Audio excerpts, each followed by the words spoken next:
isipin mo, ikaw gihapon ang pinakabulahan nga katawhan sa Dios.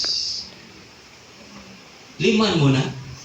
Pag sa dihang naana ang mga pagsulay mo, ingon na pud ang Ginoo nga itugyan kaniya ang tanan yung kabalaka.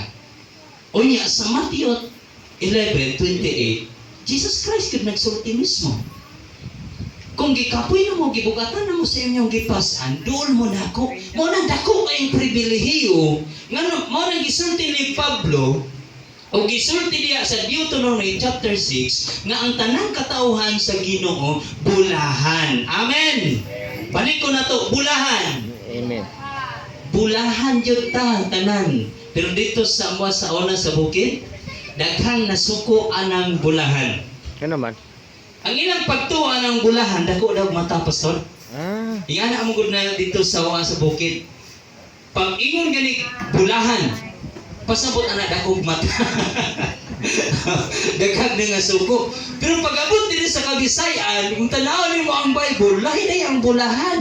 Bulahan ka, Blessing. pasabot ka ng abundan siya ba? Blessed. Oh, grabe panalangin sa imong kinabuhi, madagayaon kayo imong kinabuhi, mao din na ang bulahan. No? So ang nakasahi lang kay dito sa pinulungan, ang bulahan is dakog mata. Pero diri sa Kabisayan, sa pulong sa Ginoo, ang bulahan is madagayaon. Amen. No? So balikon nako, kitang mga katawhan sa Dios, mga bulahan kita tungod kay adunay pribilehiyo sa kanunay nga gihatag ang Dios kanato. Amen. Okay. Ang atong kaakuhan ngadto sa mga nanginahanglan unsa man. Kinsa man ang mga bulahan sa kasuguan mahitungod sa adlaw nga igpapahulay. So ang mga bulahan kadtong katawhan sa Dios ug kadtong makahuna-huna sa pagsimba o pagdaig sa Ginoo. Mao kini ang mga taong bulahan, no? So aduna pa kitay pribilehiyo nga makasimba sa Ginoo. Daghan kayo ang mga tao karon nga igo na lang mangandoy. Oh, daghang mga tao karon nga igo na lang sa pagpangandoy nga mosimba sa Ginoo. Ingon nga gusto unta kong mosimba.